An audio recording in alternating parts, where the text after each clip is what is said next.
দেশত ভয়াবহ ৰূপ ধাৰণ কৰিছে মধুমেহ ৰোগে। সমগ্ৰ বিশ্বৰ ভিতৰতে ভাৰতত মধুমেহ ৰোগত আক্ৰান্ত লোকৰ সংখ্যা সৰ্বাধিক। সম্প্ৰতি দেশত প্ৰায় 7.70 লাখ লোকে এই ৰোগত আক্ৰান্ত।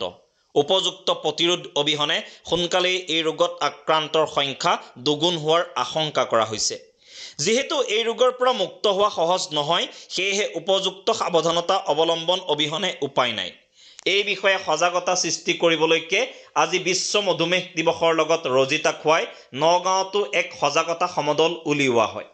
নগাঁৱৰ ত্ৰিনয়ন ক্লিনিক আৰু সিদ্ধাৰ্থ মেডিকেলৰ উদ্যোগত তথা মধুমেহ ৰোগৰ বিশেষজ্ঞ চিকিৎসক ডক্টৰ ৰাজীৱ গায়েনৰ তত্ত্বাৱধানত এই সমদল উলিওৱা হয়।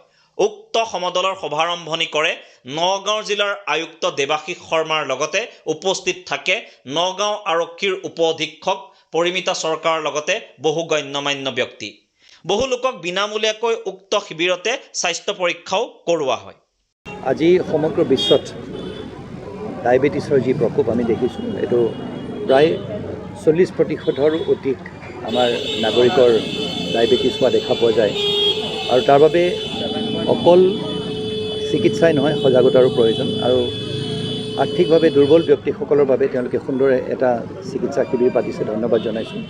কিন্তু আজি ৱৰ্ল্ড ডায়েবেটিছ ডে'ত মই এষাৰ কথাই ক'ব বিচাৰিম যে আমি জীৱনৰ এই দৌৰত আমি জীৱনত ছাকচেছফুল হোৱাৰ বাবে বা জীৱনত কিবা এটা কৰাৰ বাবে আমি নিজৰ স্বাস্থ্যৰ প্ৰতি লক্ষ্য ৰাখিবলৈ একেবাৰে পাহৰি গৈছোঁ।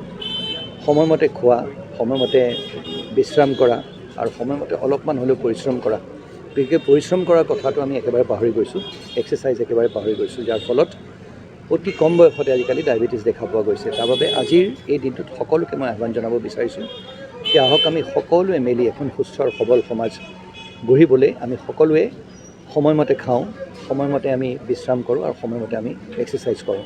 16 নম্বৰ বছৰ নগাঁও ডায়েবেটিছ ৱাক হিচাপে আজিৰ দিনটো বৰ ভাল, যিহেতু দিনটো ৱৰ্ল্ড ডায়েবেটিছ ডে বুলি চেলিব্ৰেট কৰা হয়। আজিৰ দিনটো ডায়েবেটিছ জগতত ইনচুলিনৰ কাৰণে আৱিষ্কাৰ কৰা যোনজন চাইণ্টিষ্ট আছিল, তেওঁৰ নাম চাৰ্লছ বেণ্টিং, তেওঁৰ জন্মদিন।